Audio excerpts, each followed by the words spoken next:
सर्वप्रथम सर्वांना जय श्रीराम.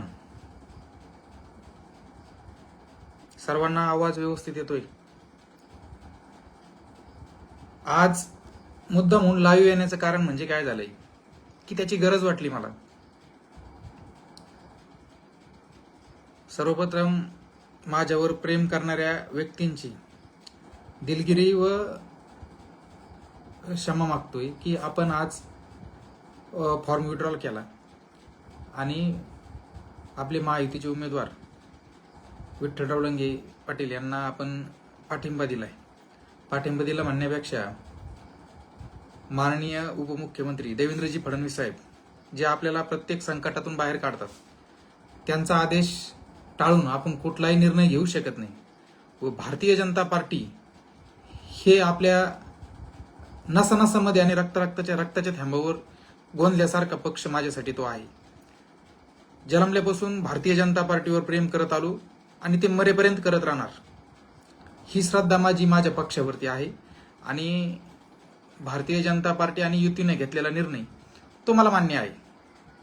जरी मी उमेदवारीसाठी इच्छुक असलो त्यासाठी आपण खूप काही 8-10 वर्षापासून संघर्ष केला आहे. प्रत्येकाच्या सुखदुःखात केलो, भरपूर आपण पळालो. परंतु शेवटी नशिबात नसल्यावर जोपर्यंत उमेदवारी घ्यायची तोपर्यंत आपण पळालो आणि ज्या वेळेला उमेदवारी भारतीय जनता पार्टीला न जाता शिवसेनेला गेली, माननीय एकनाथजी शिंदे साहेब व पालकमंत्री महोदय यांनी जो काही निर्णय घेतला तो आपण मान्य केला. आणि तालुक्याच्या हितासाठी सर्वप्रथम मी आमदार व्हावा ही माझी इच्छा आहे, माझ्यावर प्रेम करणाऱ्या व्यक्तींची इच्छा आहे. परंतु पक्ष किंवा काहीतरी गोष्टी असतात ज्यात आपल्याला तडजोड करावी लागते.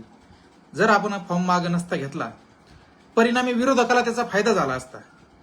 त्यामुळे आपल्या स्वतःच्या स्वार्थापेक्षा तालुक्याचा कशात फायदा होईल आणि तालुक्यामध्ये जी राक्षसी वृत्ती आहे, जो गुंडगिरी दडपशाही ज्यांनी अराजकता माजवली त्याला जर आमदार होऊ द्यायचं नसेल तर आपल्याला हे 2 पावलं पाठीमागे येणं गरजेचं आहे. आणि तो निर्णय आपण घेतला आणि युतीचे उमेदवार माननीय श्री विठ्ठलभाऊ लंगे पाटील यांना आपण पाठिंबा दिला. आज लाईव्ह येण्याचं विशेष कारण म्हणजे असं झालंय की आपले माजी आमदार बाळासाहेब मुरकुटे यांनी एक शब्द वापरले की ही जागा युतीला पाहिजे होती. पहिले म्हणे युतीला म्हणजे भारतीय जनता पार्टीला पाहिजे होती, ती भारतीय जनता पार्टीला भेटली नाही व भारतीय जनता पार्टी पक्ष तालुक्यात संपून जाईल म्हणून मला हा उमेदवार मान्य नाही. तर त्याचा एक छोटासा उदाहरण काढतोय, म्हणजे ते खुडून काढतोय, ते ह्या पद्धतीने काढतोय. आता हे बघा उमेदवारांची नावं, त्यामध्ये बाळासाहेब दामोदर मुरकुटे यांनी फॉर्म कोणाकडून भरला होता? एक भारतीय जनता पार्टीकडून भरला होता, एक अपक्ष भरला होता म्हणजे बच्चू कडूंचा, आणि दुसरा भरला होता शिवसेनेकडून. बघा यांना शिवसेनेकडून ईबी फॉर्म मिळाला नाही म्हणून हा अर्ज बाद झाला. याचा अर्थ आपण काय घ्यायचा? हे काय म्हणाले की भारतीय जनता पार्टीचा उमेदवार पाहिजे होता, तो दिला नाही म्हणून विठ्ठलभाऊ विरोधात मी बंड करतोय. परंतु जर तुम्हाला उमेदवारी मिळाली असती तर चालली असती. उमेदवारी फक्त दुसऱ्याला कुणाला नकोय इतका स्वार्थी विचार करता बाळासाहेब तुम्ही. दुसरी गोष्ट, युतीचा मेळावा झाला, त्या मेळाव्यामध्ये तुमच्या गळ्यात माळ आहे, आम्हालाही माहिती ती जन्मापासून तुम्ही घातलेली नाही. तुम्ही कधी माळ घातली आणि तुम्ही काय काय करून दमलेत हे आम्हाला माहिती आहे. तसं आम्ही जन्मता माळकरी आहे आणि आम्ही बोललेला शब्द हा खरा असतो. आम्ही खोटं बोलत नाही, कुणासाठीच बोलत नाही, कुणाच्या विषयी सुपारी घेत नाही. तर तुम्ही युतीच्या मेळाव्यात असं बोललात की ज्याला उमेदवारी मिळेल त्याचं आपण काम करू. हे सर्वांच्या जनतेसमोर बोललात. पत्रकार परिषद झाली त्यावेळेला तुम्हाला पत्रकारांनी प्रश्न विचारला, बाळासाहेब जर युतीतून शिवसेनेकडून तुम्हाला उमेदवार मिळाले तुमची काय प्रतिक्रिया असेल? तर निश्चितच बाळासाहेब तुम्ही स्वतः गेले होतात, एकनाथ शिंदे साहेबांनाही भेटून आलात. तिथे गेल्यानंतर तुमच्यासोबत विठ्ठल बोलंगे होते. विठ्ठल बोलंगे आणि तुम्ही दोघ जण एकत्र गेलात. माननीय चंद्रशेखरजी बावनकुळे साहेब यांना भेटले. बाळासाहेब मुरकुटे, विठ्ठल बोलंगे दोघ जण, सोबतही आणखी कार्यकर्ते होते. तर बाळासाहेबांचे तिथे शब्द होते की एक तर विठ्ठलराव लंगे पाटील यांना उमेदवारी द्या किंवा मला उमेदवारी द्या, परंतु प्रभाकर शिंदे यांना उमेदवारी देऊ नका. म्हणजे ज्या प्रभाकर शिंदेंनी, काकाजींनी बाळासाहेब मुरकुटेला जमिनीवरून उचलून आमदार केले, ज्यांच्यासाठी 5-10 कोटी रुपये खर्च केले, त्या व्यक्तीबद्दल तुमची काय भावना आहे ही त्या ठिकाणी पहिली स्पष्ट होती. आणि तालुक्यातला असं एकही व्यक्ती नाही की शिंदे काकांचे तुमच्यावर उपकार नाही हे तालुक्यात कुणाला माहित नाही, किंवा तुमच्यासाठी त्या माणसांनी स्वतःची कंपनी बंद पाडून घेतली. तुम्हाला मदत केल्यामुळे त्यांची कंपनी बंद पडली. त्या कंपनी चालू करण्यासाठी तर आपण सहकार्य काही केलं नाही, परंतु माणसाने एक स्वार्थी किती असावं याला एक लिमिटेशन्स असतात. तर त्यामध्ये तुम्ही म्हणजे ज्या व्यक्तीने तुमच्यासाठी आयुष्याला खूप मोठं मदत केली त्या व्यक्तीचं तिकीट कापण्यासाठी तुम्ही गेलात. बरं गेलात तर गेलात, चंद्रशेखर बावनकुळे साहेब किंवा माननीय फडणवीस साहेब किंवा अजितदादाजी पवार आणि त्यानंतर एकनाथजी शिंदे साहेब या सर्वांकडेच गेल्यात. आणि तिथे गेल्यानंतर प्रत्येक वेळेस एकच शब्द वापरला. यांना काय वाटलं की विठ्ठलराव लंगे पाटील यांना उमेदवारी भेटणार नाही, मला उमेदवारी भेटन आणि शिंदे साहेबांचं तिकीट कापायचं म्हणून वारंवार शब्द वापरला की एक तर विठ्ठल बोला उमेदवारी द्या, नाही तर मला द्या. म्हणजे हे शब्द वापरून पक्षालाही वाटलं की बाळासाहेब विठ्ठलरावचं इमानदारीने काम करतील, कारण की बऱ्याच वेळा ती त्यांच्याबद्दल बोलत आहेत. आणि मग हे बोलत असताना पक्षाने त्यानंतर आमची एक बैठक झाली. राधाकृष्ण विखे पाटील, मी आणि सर्व इच्छुक उमेदवार होते. त्यामध्ये माऊली भोपेचे असतील, सचिन भोवते साडा असतील, डॉक्टर कुलते असतील, नितीनजी दिनकर त्यावेळेला उपस्थित होते. हे सर्वजण उपस्थित असताना पालकमंत्र्यांनी विचारलं बाळासाहेब मुरकुटेंना, उमेदवार कोणाला द्यायचे, 2 नावं आमच्यातून द्या. निश्चित मी म्हणलो आम्हालाही द्या. सचिन भोवते सारडा म्हणले मला द्या किंवा विठ्ठल बोला द्या. बाळासाहेब मुरकुटे म्हणाले की प्रभाकर शिंदेंना सोडून कोणालाही उमेदवारी द्या, आमच्या दोघातून एकाला उमेदवारी द्या. आणि निश्चित आम्ही आग्रही होतो. विठ्ठल भाऊ आणि बाळासाहेब दोघांच्या नावाला आमचा विरोध होता, परंतु पक्षाने निर्णय घेतला. आता आम्ही जो पक्ष निर्णय घेतला त्याचं आम्ही काम करतोय. म्हणजे माझ्यासारखा एक छोटासा कार्यकर्ता जर त्यागाची भूमिका घेतोय, कशासाठी घेतोय की या तालुक्यामध्ये भारतीय जनता पार्टी किंवा युतीचा उमेदवार असावा आणि नीच आणि नालायक शंकर गडाख हा उमेदवार नसावा, तो निवडून नाही यावा, म्हणून आपण ही भूमिका घेत आहोत. जर आपण इतकी भूमिका घेतोय, माझ्यासारखा छोटा कार्यकर्ता आणि बाळासाहेब मुरकुटे पक्षनिष्ठेबद्दल बोलतात, तर त्या पक्षनिष्ठेवर मी 2 शब्द बोलतो. बाळासाहेब तुम्ही काँग्रेसमध्ये होतात.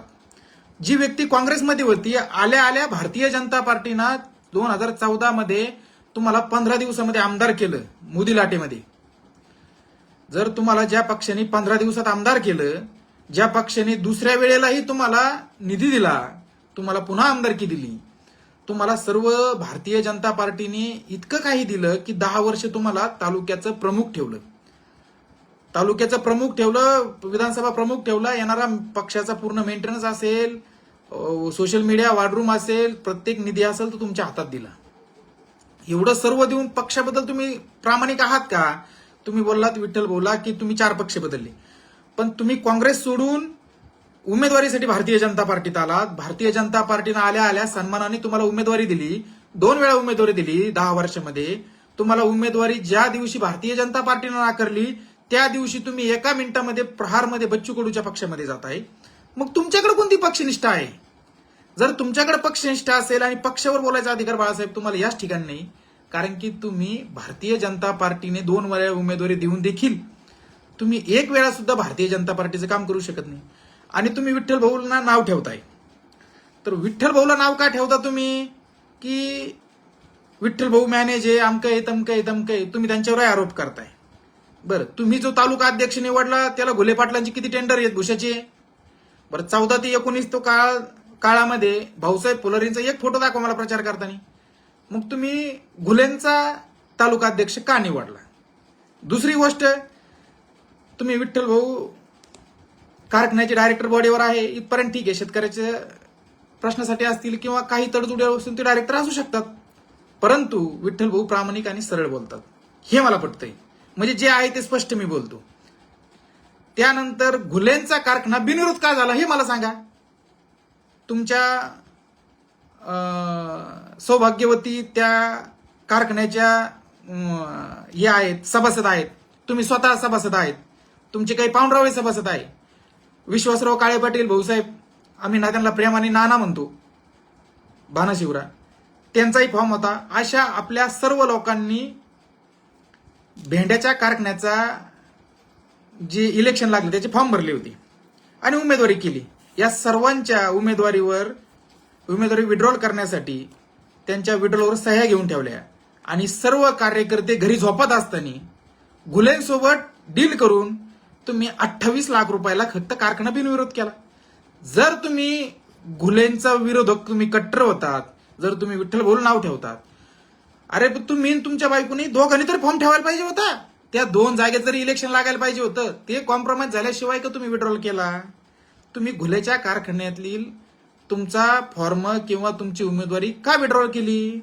तुम्ही का सोन्याच्या कारखान्यावर आजपर्यंत पॅनल नाही लावले? बरं ठीक आहे, सोन्याच्या कारखान्यावर तुम्ही दुसऱ्या कारखान्यावर म्हणता की इकडे पैसे राहील तिकडे पैसे राहील. सोनाई कारखान्याने आज 1 वर्ष 2 वर्ष 1 वर्ष साधारणपणे शेतकऱ्याचं पेमेंट लेट केलं. तुम्ही आलात का सोनाईपर्यंत? हा झाला सोन्याचा विषय. दुसरी गोष्ट, शनी शिंगणापूर देवस्थानमध्ये आपण बघतोय त्यावेळेला 5 कोटी रुपयांची डील झाली. निश्चित त्याच्यात जे इन्व्हॉल्व असतील ते कोणत्याही पार्टीच्या देवस्थान. शनी शिंगणापूर हे असं देवस्थान आहे ज्यामध्ये जे इन्व्हॉल्व असेल त्याचा परिणाम भोगावा लागतो. आणि शनिदेवाच्या दानपेटीतला आम्ही रुपया घेतलेला नाही, आम्ही घेऊ शकत नाही, कारण की ते आमचं श्रद्धास्थान आहे. तर 2017-18ला ज्या वेळेला विश्वस्त मंडळ नियुक्ती झाली त्यावेळेला आपण शांत बसून घेण्याचे 5 कोटी रुपये घेतला. हे खोटं मला सिद्ध करून दाखवा. आणि आम्हाला सांगतात का धर्मदाय आयुक्त मॅनेज झाला. आता धर्मदाय आयुक्त मॅनेज कसं होईल पाटील? कारणीभूत त्याला असं आहे की तुम्ही असं राहतं, आमदारांनी आपल्या वतीचे 9 जणांची नावं द्यायची असतात आणि त्या 9 जणांची नावं धर्मदाय आयुक्त यांना देऊन त्यांना या विश्वस्त मंडळात घ्या असं आपल्याला सांगावं लागतं. शनी शिंगणापूरचं सांगतोय मी. परंतु आपल्या 9 जणांचे नावच न देता ते फक्त एका कागदावर इकडे तयार केले आणि कार्यकर्त्यांना वेड्यात काढलं. त्यावेळेला आपले बापू तात्या शेट्टी पाटील हे सगळेजण होते आपल्याकडे. आणि शनी शिंगणापूरमध्ये आपल्याला इतके कार्यकर्ते होते की गडाखाना एकही कार्यकर्ता नव्हता. परंतु आज उलट परिस्थिती झाली. का झाली? की बाळासाहेब मुरकुटेंनी त्या ठिकाणी विश्वासघात केला. शनी शिंगणापूर देवस्थान विकलं. तुम्ही 5 कोटी रुपये घेतले आणि शनी शिंगणापूर देवस्थानला एकही विश्वासाचं नाव न देता गडाखानच्या विश्वासांची नियुक्ती करण्यात आली. आणि तुम्ही आता किती बोलत असले, मी त्याच्यात इन्व्हॉल्व नाही. मी सांगितलं स्पष्ट, तुम्ही शनिदेवावर आमचा विश्वास आहे, शनिदेवाच्या डोक्यावर हात ठेवा आणि सांगा मला याची कुठल्याही प्रकारची कल्पना नव्हती आणि मी याच्यात इन्व्हॉल्वच नाही, याचा मी लाभार्थी नाही, असं तुम्ही शनीच्या डोक्यावर हात ठेवून सांगा. आम्ही मानू की तुम्ही खरं बोलताय. अहो तुम्ही देव नाही सोडले. ज्या हरामखोर नेत्यांनी देवस्थान लुटलेत एवढे तुमच्यामुळे, त्या नेत्याची आज बाजू घेऊन त्यांच्याकडून सुपारी घेऊन तुम्ही उभा राहिलेत. हे तुम्हाला माहिती, तुम्ही निवडून येऊ शकत नाही, परंतु आपला महायुतीचा उमेदवार पाडायसाठी तुम्ही उभा राहिलेले. माननीय खासदार स्वर्गीय तुकाराम पाटील गडाख यांचे इतकं तर तुमच्या नाका एवढं सुद्धा काम नाही. पण तुकारामजी पाटील गडाख यांना सुद्धा अपक्षाला किंवा पक्ष सोडल्यानंतर जो फटाका बसला तसा फटका तुम्हाला का बसणार नाही? तुम्हाला त्याचा अभ्यास आहे की नाही? तरी देखील आपण हे जे करताय याच्यात गडाखाचा फायदा आहे निश्चित आहे. तुम्हाला 3 कोटी रुपये सर्व कार्यकर्त्याला सांगतो मी. बाळासाहेब मुरकुटे माझ्यासाठी हनुमान होते, म्हणजे मी बाळासाहेब मुरकुटेसाठी हनुमान होतो आणि ते माझ्यासाठी प्रभू रामाच्या भूमिकेत होते. इतकं मी त्यांच्यासाठी कोणत्याही व्यक्तीला आणि कोणत्याही क्षणी कोणतीही भूमिका घ्यायला तयार होतो. तरी देखील त्यांनी माझ्यासोबत इतके विश्वासघात केलेत की परिणामी मला इथपर्यंत यावं लागलं. अहो मी जेलमध्ये गेल्यानंतर मला विचारायला नाही आले, एवढं जाऊ दे मी सक्षम आहे. आणि मला त्या दुःखामध्ये नितीन बोधिनकर आणखी 2-4 नावं मी घेऊ शकत नाही. या लोकांनी त्या संकटातून मला बाहेर काढलं. आणि सर्वात महत्वाचं, माननीय गृहमंत्री देवेंद्रजी फडणवीस साहेब, मी इतक्या संकटात असताना सुद्धा माझ्या घरी विचारपूस केली, मला त्या जेलमधून खोट्या गुन्ह्यातून बाहेर काढलं. म्हणजे त्या व्यक्तीनं विचार नाही केला की आपण इतक्या मोठ्या पदावर आहे, खोट्या गुन्ह्यात आला, उद्या आपण डॅमेज होऊ शकतो, तरी देखील मला फडणवीस साहेबांनी मदत केली आणि त्यांची जाण मला मरेपर्यंत राहील. दुसरी गोष्ट, जर तुम्ही मला तर मदत नाही केली, तुमचे एक पत्रकार आहे संजय वाघ म्हणून, बाळासाहेब मुरकुटेंच्या बातम्या त्यांनी छापल्या म्हणून गडाखानी त्यांच्यावर बलात्काराचा आणि पोस्कोचा गुन्हा दाखल केला. हा गुन्हा दाखल केल्यानंतर संजय वाघ आणि माझी ओळख नव्हती, परंतु मला कळलं की गडाखांनी एका पत्रकारावर गुन्हा दाखल केला. मी रात्री 2 वाजता माझे सर्व मित्रपरिवार घेऊन शेवगाव या ठिकाणी गेलो. गडाखांनी तिथं माझ्यावर हल्ला करायला लोक पाठवले, तरी पण मी गेलो. त्यावेळेला सांगितलं संजय वाघ यांना भेटून या किंवा त्यांना जामिनासाठी आपल्याला मदत करावी लागेल. तर बाळासाहेब मुरकुटेंनी स्पष्ट सांगितलं माझ्याकडे डिझेलला सुद्धा पैसे नाही. म्हणजे एक आमदार राहिलेला माणूस डिझेलला पैसे नाही इथपर्यंत जाऊ शकत नाही. या सर्व गोष्टी असताना बाळासाहेब मुरकुटे हे शनी शिंगणापूर देवस्थान तर त्यांनी विकलंच. बरं, विकलं तुम्ही म्हणता धर्मदाय आयुक्त मॅनेज झाला, मग तुम्ही 3-4 वर्ष गप्प का बसले? तुम्ही का बोलले नाही शनी शिंगणापूर देवस्थानच्या विरोधात? तर धर्मदाय आयुक्त जे मॅनेज झालं त्याला सस्पेंड करायला पाहिजे. तुम्ही आमदार होता, मग तुम्हाला आमदार करून देऊन काय उपयोग? बरं, बाळासाहेब मुरकुटे आमदार असताना गडाखाचं त्यांच्यानी काय वाकडं झालं? गडाखाच्या विरोधातला एक कागद देखील यांनी काढला नाही. शनी शिंगणापूर देवस्थानमध्ये शनी शिंगणापूर देवस्थानच्या विरोधात मी केस केली 2 वर्षापूर्वी. 2 वर्षापूर्वी केस केल्यानंतर मी केस केलेली कळल्यानंतर कॉम्प्रोमाइज होण्यासाठी बाळासाहेब मुरकुटे यांनी देखील त्या ठिकाणी अर्ज दाखल केला. अर्ज दाखल केल्याच्या नंतर शनी शिंगणापूर देवस्थान गडाखाच्या ताब्यात पुन्हा वकिला थ्रू जिंकून द्यायचं. मी माझे अनुभव सांगतो, त्याच्यानंतर मी बाळासाहेब मुरकुटेला काय विरोध करतोय किंवा काय युतीचं काम करतोय हे मी सांगतोय. शनी शिंगणापूर देवस्थानमध्ये मी अर्ज केला. माझा अर्ज बघून बाळासाहेब मुरकुटेने दुसऱ्या दिवशी अर्ज केला. त्याचं पूर्ण रेकॉर्ड माझ्याकडे आहे. अर्ज केल्याच्या नंतर तिथले एक प्रसिद्ध वकील मी लावले, चॅरिटीमध्ये जे काम बघतात. मी वकील लावल्याच्या नंतर बाळासाहेब मुरकुटे यांचा मला कॉल आला, वकील लावू नको म्हणे, मी वकील लावलाय आणि आपण ती केस माझ्या वकिलाकडे दे. मी म्हटलं ठीक आहे, माझे आमदार राहून गेल्यात, आपण माझे आमदार राहून गेले तर मग आता बाळासाहेब मुरकुटेने वकील पाठवलं एक. मी बसलो माननीय जज साहेबासमोर. बसल्यानंतर समोरचे देवस्थानचे वकील आले, त्यांनी 2 लोक चांगले वकील पाठवले. ते वकील आल्यानंतर ते वकील बोलायला लागले. माझी ज्या वेळेला बोलायची वेळ आली, जज साहेबांनी मला विचारलं आपले कुठे आहे वकील? मी त्यावेळेला वकिलाला म्हणलं तुम्ही उठा. तर वकील मला बोलतात, आजही बघा वकिलाचं नावही देखील मी सांगतो, विष्णू मुरकुटे म्हणून वकील होते आणि त्यांची सनद कधी मिळेल ते बघा. ते मला म्हणतात तिथं बसल्यानंतर माझी सनदच अजून आली नाही. म्हणजे मी अजून वकीलच झालो नाही. ते वकील बाळासाहेबांनी लावले. कशासाठी लावले? गडाख जिंकून येण्यासाठी. जर याच्यात काही एक शब्द जरी खोटा असेल तर मी शनिदेवाची शपथ घेऊन सांगतो, हे बाळासाहेबांनी मुद्दामून गडाखाचे वकील जिंकण्यासाठी केलं. म्हणजे प्रत्येक वेळेला बाळासाहेब गडाखाला मॅनेज होऊन राहतात, याच्यात ती मात्र शंका नाही. कोणत्याही कारखान्यावर जर तुम्ही इतक्या दिवस शनी शिंगणापूर देवस्थानच्या विरोधात बोलले नाही, मी शनी शिंगणापूर देवस्थानच्या बाबतीत शनी शिंगणापूरला आंदोलन केलं, उपोषण केलं, बाहेरून मंडप आणला, 1.5 लाख रुपये त्या मंडपाला सुपारी घातली, सगळं काही केलं. त्यावेळेला बाळासाहेब मुरकुटे ब्रश शब्द वापरला नाही किंवा मला विचारलं नाही आपण एवढी यंत्रणा लावतोय. उलट त्या आंदोलनामध्ये मला अडथळा निर्माण करण्यासाठी ते आली.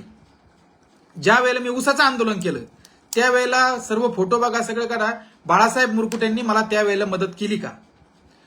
तर विचार करा, ज्या वेळेला तुम्ही गडाखाच्या विरोधात असतात त्यावेळेला बाळासाहेब मुरकुटे तुम्हाला मदत करत नाही. यांचं ठरून आहे, एकाने 1 नंबर राहायचं आणि एकाने 2 नंबर राहायचं आणि हप्ते घेत राहते. कोणत्याही ग्रामपंचायतला मी बाळासाहेबाला सांगू वैतगलो की तुम्ही ग्रामपंचायतला ताकद द्या. समोरचे व्यक्ती विरोधक आपल्या ग्रामपंचायतला, प्रत्येक ग्रामपंचायतला ताकद देतात. पण बाळासाहेब मुरकुटे यांचा 3 लाख रुपये रेट ठरलेला आहे. प्रत्येक ग्रामपंचायतला पॅनल लावायचं नाही, एकही चक्कर मारायची नाही, 3 लाख रुपये घरपोच होतात. ह्या गोष्टी खऱ्या आहेत, मी खोटे एकही बोलत नाही. आणि आत्ताच्या इलेक्शनला ज्या वेळेला विठ्ठल भाऊ गडाखकडून जिल्हाध्यक्ष म्हणजे ज्या वेळेला जिल्हा परिषद अध्यक्षपद सोडून आपल्याकडे आले त्यावेळेला निस्वार्थी भावनेने विठ्ठल भाऊ लंगे पाटील यांनी आपलं काम केलं. 2019ला ज्या व्यक्तीला तुम्ही खालच्या स्वरूपात ज्यांच्यावर टीका केली त्या व्यक्तींना तुमचा प्रचार केला, त्यावेळेला तुम्हाला आवडले ते. 2019 ते आतापर्यंत तुम्हाला प्रचार करताना विठ्ठल भाऊचं काहीच वावडं नव्हतं. परंतु ज्या वेळेला त्यांना उमेदवारी मिळाली लगेच त्यांच्याविषयी तुम्ही गरळ ओकायला लागले. आणि त्यावेळेला विठ्ठल भाऊनी कोणतीही मनात भावना न ठेवता प्रामाणिकपणे तुमचं काम केलं. 2014ला देखील तुम्ही उभं राहिले, विठ्ठल भाऊनी माघार घेतली. 2019ला तुमचं प्रामाणिक काम केलं आणि तुम्ही आज त्यांच्याबद्दल गरळ ओकायचं हे केलंय. म्हणजे तुम्ही किती इमानदार आहात. मागच्या आठवड्यामध्ये काकाच्या फार्म हाऊसला, शिंदे काकांच्या फार्म हाऊसला वडाळ्यामध्ये बैठक बसली रात्री 1 वाजता. मला देखील कॉल आला, मीही गेलो, बैठकीला बसलो सगळेजण. आणि विशेष म्हणजे ही बैठक आयोजित बाळासाहेब मुरकुटेंनी केली होती. सगळ्यात एकच सांगितलं, तोंड बारीक करून आपल्याला ती जय हरी बोलणार, तोंड बारीक करणार, असं वाटतं खूप गरीब माणूस आहे. पण हा गरीब नसून झापा आहे. आम्ही जवळून अनुभव घेतलाय. सर्वांना सांगितलं, इतक्या लोकात एकच सांगताय तुम्ही का जो युतीचा उमेदवार असेल त्याचं आम्ही काम करायचं. यांना कुठून तरी कोणतरी म्हणलं की बाळासाहेब मुरकुटे यांना उमेदवारी मिळेल, एखादा कार्यकर्ता त्यांचा म्हणलं असेल किंवा प्रदेश करून त्यांना वाटलं त्यांनी बैठक घेतली आणि बैठक घेतल्या सांगितलं का आपल्याला महायुतीच्या उमेदवाराचं काम करायचं. मग तुम्हाला त्यावेळेला महायुतीच्या उमेदवाराचं काम करा असं आम्हा सर्वांना सांगितलं. आम्ही म्हणलो जो युतीचा उमेदवार असेल त्याचं आपण काम करू. सर्वजण त्या गोष्टीला कबूल झाले. आणि मग तुम्ही सर्व एवढं बोलून गळ्यात माल घालून त्या गाळ्याचा अपमान करू नका बाळासाहेब. तुम्ही प्रत्येक वेळेला खोटं बोलताय आणि तुम्ही स्वतः बैठक लावता, तुम्हीच आम्हाला सांगता, सर्वजण मान्य करतात. त्या बैठकीला काका होते, आणखी आपले सर्व इच्छुक उमेदवार होते, सचिन बोदेसाळ असतील, माऊली पेचे असतील, सगळेच होते. तर सगळ्यात एकच तुम्ही जर बोलताय इतकं आणि आज तो शब्द तुम्ही पलटताय, याचा अर्थ निश्चित याच्यात खरेपणा नाही. जे आहे ते स्पष्ट बोला, शब्द खोटा ठरू नका. आणि आपण म्हणता की कार्यकर्त्याला मी ताकद देईन. बाळासाहेब, तुम्ही ज्या वेळेला आमदार होते त्यावेळेला भारतीय जनता पार्टीच्या कार्यकर्त्यावर साधी एनसी जरी दाखल झाली तरी त्याला दिवस पोलीस स्टेशनला बसावं लागत होतं. कोणत्या काळात कार्यकर्त्याला तुम्ही ताकद दिली? त्या दिवशी सनी शिरसाट नावाचा व्यक्ती तो बाळासाहेब मुरकुटेंचंच काम करीत होता. त्याच्यावर हल्ला झाला, बाळासाहेब मुरकुटे नाही गेले, त्याचा कॉल आला, बाळासाहेबांनी उचलला नाही. मी त्या स्पॉटला गेलो, गुन्हा मी दाखल केला आणि स्टेजवर त्याला घेऊन गेले. याला आपण मदत केली ना आपण गुन्हा दाखल केला. उलट बाळासाहेब मुरकुटेंचा एक माणूस तिथं आला, त्या माणसाने सांगितलं की हा गुन्हा खोटा दाखल करायला गेले. म्हणजे आमच्या कार्यकर्त्यावर, आमच्या मित्रावर हल्ला झाला आणि तुमचेच लोक त्या ठिकाणी खोटी माहिती देऊन गडाखांना मदत करतात. तुम्ही गडाखाच्या प्रत्येक सेटलमेंटमध्ये इन्व्हॉल्व आहात. हे तालुक्याला सांगायची गरज नाही, म्हणून आम्ही तुमच्यापासून दूर झालो. बरं, 2014 ते 2019 पर्यंत आता 24 पाऊंडरावळे पदाधिकारी घेतले. काही पदाधिकारी आजही प्रामाणिक आहेत, परंतु काही अपवादात्मक घेतलेले आहेत. 14ला 19चे कार्यकर्ते दाखवा तुमच्या सोबत किती आहे. का नाही आत्मपरीक्षण करण्याची गरज आहे. बरं, तालुक्यात तुम्हाला 1200 कोटी रुपयाचा निधी दिला. आपल्या बीजेपी सरकारने 14 ते 19 1200 कोटीचा निधी दिला. या 1200 कोटीच्या निधीला सर्व ठेकेदार तुम्ही गडाखाचे निवडले. आपल्याकडे इंजिनियर नव्हते का, आपल्याकडे ठेकेदार नव्हते का? परंतु का दिलं? की तिकडून कमिशन जादा येण्यासाठी दिलं. हे सर्वांना कळलेलं आहे. बाळासाहेब, तुम्हाला एकही कार्यकर्ता मोठे करायची इच्छा नाहीये तुमची. आणि 2 वेळेला जे सभेला लोक आले, या सभेला जे लोक आले त्या लोकांना तुम्हाला पदाधिकारी 100 जमा करता येत नव्हते. आज 1000 आणि 2000 लोक काय येतात, त्यामध्ये 6000 वाले 400 लोक होते. हे गडाख आणि घुले मिळून बाळासाहेबाच्या प्रत्येक मिटिंगला लोक पाठवू राहिले. बाळासाहेबांना 3 कोटी रुपये पोहोच झालेत, आणखी 3-4 कोटी रुपये पोहोच होणार आहे. आणि ही घेतलेली सुपारी आहे त्यांना ती वाजायची आहे. बाळासाहेबांनी गडाखांना निवडून आणायची सुपारी घेतलेली आहे. बाळासाहेबाला सुपारी दिल्यानंतर गडाख सुद्धा एकदम रिलॅक्स झालेले आहेत. म्हणजे ह्या तालुक्यामध्ये जसं दिसतं तसं नसतं. आणि मी मुळीच खोटं बोलणार नाही.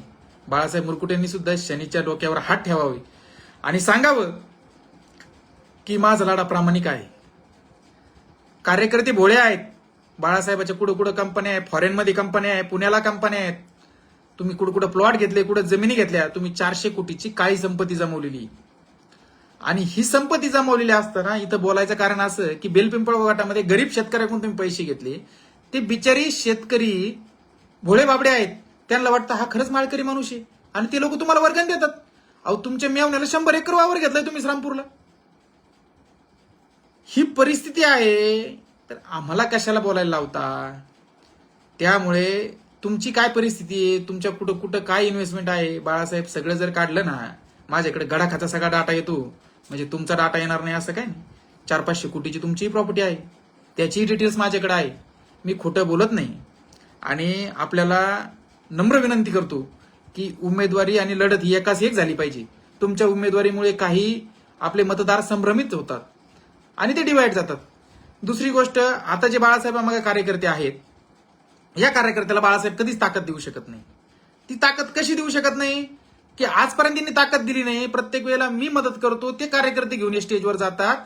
आजपर्यंत बाळासाहेब मुरकुटे किंवा भारतीय जनता पार्टीच्या कार्यकर्त्याला जास्त ना गडाक नादाला लागत नाही. त्याला कारण असं आहे की देवेंद्रजी फडणवीस साहेबाला ही गडाक घाबरतात आणि फडणवीस साहेब प्रत्येक कार्यकर्त्याला ताकद देतात. आज तुम्ही भारतीय जनता पार्टी पक्ष सोडलाय, बच्चू कडूंकडे गेलात. बच्चू कडू कोणाचे माणूस आहे? बच्चू कडू 4 वेळा गडाकासाठी आंदोलन इथं आले आणि या वेळेला तुम्ही गडा बच्चू कडूंकडे गेलेत. म्हणजे सगळे लागेदोरे एकच आहेत. बच्चू कडूंना तुम्हाला उमेदवारी दिली, बच्चू कडूला कुणी द्यायला लावली, तुम्हाला बच्चू कडूकडे कोण घेऊन गेलं, याचा पूर्ण अहवाल आमच्याकडे आहे. फक्त इतके दिवस आपलाच माणूस आहे म्हणून सांभाळून घेतला की जाऊ द्या नको, जाऊ द्या नको. परंतु तुम्ही आता हद्द पार केली आणि तुम्ही गडाखाला निवडून यायसाठी जर प्रयत्न करत लागत असाल तर मी हे तुमचं जे घबाड बाहेर काढायचं काम आहे आत्ताही थोडंच काढलं, आणखी खूप काही बाकी आहे. आणि मी पुन्हा एकदा सांगतो, ह्या माळीवर विश्वास ठेवू नका. ही माळ फक्त लोकांना दाखवायसाठी घातलेली आहे. ही माळ मनातून नाहीये. यांचे डान्स बार मधले, वाईन शॉपीतले दारू पिऊन पडलेले फोटो आपल्याकडे आहे. हे किती दिवस दारू पित होते, किती दिवस मटण खात होते, हे जन्मताच माळकरी नाहीये. यांची कुटणी किती आणि हे गडाखाच्याच तालमीत वाढलेले आहेत. विठ्ठल भाऊ तसं भारतीय जनता पार्टी सोबत एकनिष्ठ होते. मध्यंतरी काही अडचणीस्तव किंवा काहीतरी गोष्टीसोबत मध्यंतरी थोडा काळ त्यांचा रस्ता भरकटला होता. परंतु विठ्ठल भाऊ हे भारतीय जनता पार्टीचे एकनिष्ठ शिलेदार आहेत आणि भारतीय जनता पार्टीमध्ये त्यांचं आयुष्य गेलेलं आहे. माननीय गोपीनाथजी मुंडे साहेबांच्या हाताखाली त्यांनी भारतीय जनता पार्टीची ट्रेनिंग घेतली म्हटलं तरी चालेल. तर अशा माणसाला तुम्ही टार्गेट करून आशा पाडण्याचा प्रयत्न करू नका. आपली लढाई प्रामाणिक आहे. गडाक पाडणं ही आपली पहिलं ध्येय आहे आणि भारतीय जनता पार्टीचा युतीचा उमेदवार आणून तालुक्यात विकासगंगा आणायची आहे. गडाखांच्या नादी लागून ती विकासगंगा पूर्ण थांबून गेली होती. गडाखांनी आपल्या तालुक्यात मंत्रिपदाच्या काळामध्ये काय दिलं ते जर आपल्याला टाळायचं असेल तर आपल्याला युतीचा उमेदवार निवडून आणायला लागेल. आणि जरी बाळासाहेब निवडून आले, येणार तर नाही म्हणजे 5,000च्या पुढे जाणार नाही, पण तरी कार्यकर्त्यांसाठी मी सांगतोय, बच्चू कडूंकडे गेल्यानंतर त्यांना कुठून निधी भेटणार आहे, त्यांचं राज्यात सरकार आहे का, ह्या गोष्टीच विचार करायला पाहिजे. तुम्ही अडचणीत आल्यानंतर नेता येणार नाही. आपले संजू भाऊ सुद्धा इतके प्रामाणिक होते, आक्रमक होते, पण ज्या वेळेला वंचित बहुजनमध्ये ते काम करत होते त्यावेळेला त्यांचे नेते मॅनेज झाले आणि नेते मॅनेज झाल्यामुळं संजू भाऊंचे हाल झाले. संजू भाऊ आमचे मार्गदर्शक, चांगले जिवलग मित्र आहे. त्यांच्या मध्यंतरी काळामध्ये त्यांना किती त्रास झाला, तसाच त्रास आज तुम्ही जर बाळासाहेब मागे हिंडले तर बाळासाहेब उद्या येणार नाही.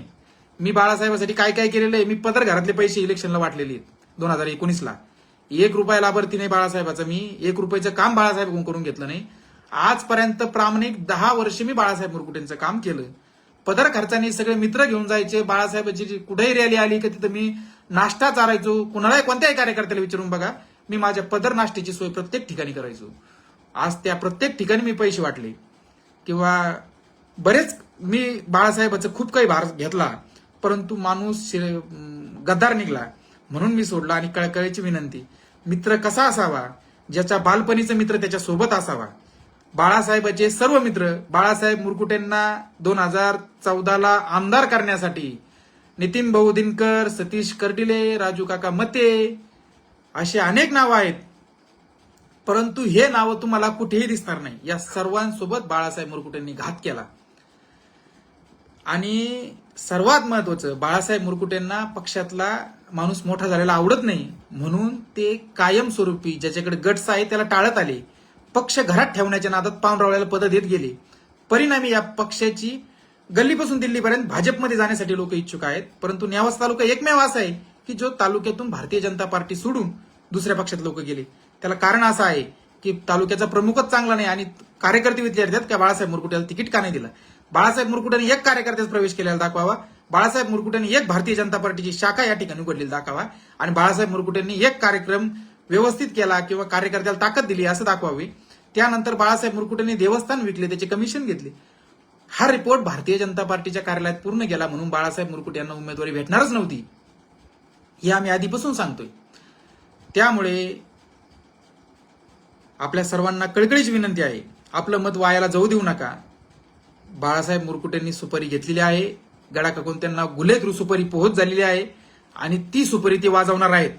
त्याच्यामुळं त्यांना पैसे भेटण्यासाठी आपल्या कार्यकर्त्यांचा बळी द्यायचा का, आणि आपल्या दोघांच्या भांडणामध्ये तिसऱ्याचा लाभ व्हायला नको, म्हणून पार्टीनं जो उमेदवार दिला, आज मागच्या वेळेला आपण बघितलं माननीय चंद्रशेखरजी बावनकुळे साहेब यांची देखील भारतीय जनता पार्टीनं उमेदवारी कापली.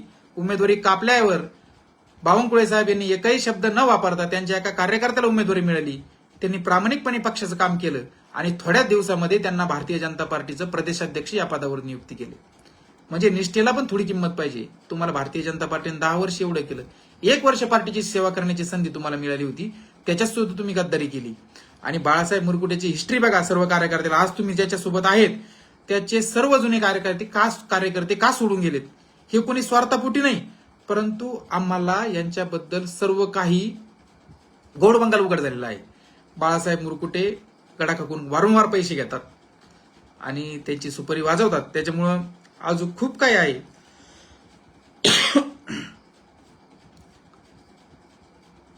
जे बाळासाहेब बद्दल बोलायचंय तो डाटा मी शिल्लक ठेवतो, कारण की इतकी बाळासाहेबांनाही ते सहन होणार नाही. इतका डाटा माझ्याकडे आहे का प्रत्येक पोलीस स्टेशनकडून हप्ता, तहसीलकडून हप्ता, परिणामी बाळासाहेबांचं पोलीस स्टेशन आणि तहसीलदार ऐकत नाही. त्याच्यामुळे कार्यकर्त्याचे हाल होतात. म्हणजे ही परिस्थिती जर तुमची असेल, तुम्ही कार्यकर्त्याचा कुठेही विचार नाही केला, कुठेही कार्यकर्त्याला ताकद नाही दिली, त्याच कार्यकर्त्याचा गैरफायदा घेऊ नका आणि कार्यकर्त्याला वेड्यात काढू नका. तरी आपल्याला नम्रतेची विनंती सर्व कार्यकर्त्यांना, सर्व माझ्या मित्रांना, मी शपथ घेऊन खोटं सांगेल, मी खरं सांगेल, शपथ घेऊन खरं सांगतो, खोटं बोलणार नाही, की बाळासाहेब मुरकुटे यांनी गडाखांची सुपारी घेतलेली आहे आणि ते वाजवणार आहे. आपण त्यामध्ये इन्व्हॉल्व्ह होऊ नका, अशी आपणास कळकळीची विनंती. आपण युतीच्या उमेदवाराचं काम करावं. युती जर आपण सोडली तर आपल्याला अडचणीत आल्यानंतर कुणीही वाचवणार राहणार नाही. भारतीय जनता पार्टी हा एकमेव असा पक्ष आहे की तळागाळातील कार्यकर्त्याला अडचण आल्यानंतर ताकद देतो. उद्या तुम्ही बाळासाहेबांसोबत राहिलो, उद्या गडाखांनी काही अडचण निर्माण केल्यानंतर आपल्याला मदत मिळणार नाही आणि हा बाळासाहेब मुरकुटे तुम्हाला सोडून जाणार. मी 4 महिने जेल भोगलं, माझ्या घरच्याकडे एक चक्कर मारला, हा बाळासाहेब मुरकुटे आलेला नाही. असे प्रत्येक कार्यकर्त्याला हा यांनी ताकद दिलेली नाही. म्हणून आपल्याला कळकळीची विनंती करतो, आपण युतीचं काम करावं, युती धर्म पाळावा आणि या वेळेला विठ्ठलभाऊ लंगे पाटील यांना आमदार करायचं आणि आम्ही ते करणारच. या वेळेला शंकर गडाखला पाडायचंय. तालुक्याच्या विकासासाठी, दहशत संपवण्यासाठी आपण पाडणार आहोत. म्हणून बाळासाहेबालाही विनंती, आपणही गडाखांना मदत करायची बंद करावी. जर माझ्यासारख्या छोट्या कार्यकर्त्याला, तालुक्यातील प्रत्येक कार्यकर्त्याला कळतंय की आपण 2 उमेदवार केल्यामुळे गडाखाचा त्याच्यात फायदा होतो, इतकाही छोटासा प्रश्न बाळासाहेब मुरकुटे यांना कळत नाही का? कळतोय, परंतु मुद्दामून आता सुपारी घेतलेली आहे आणि ती सुपारी त्यांना वाजायची आहे. म्हणून आपण महायुतीचं काम करणार. जय श्रीराम.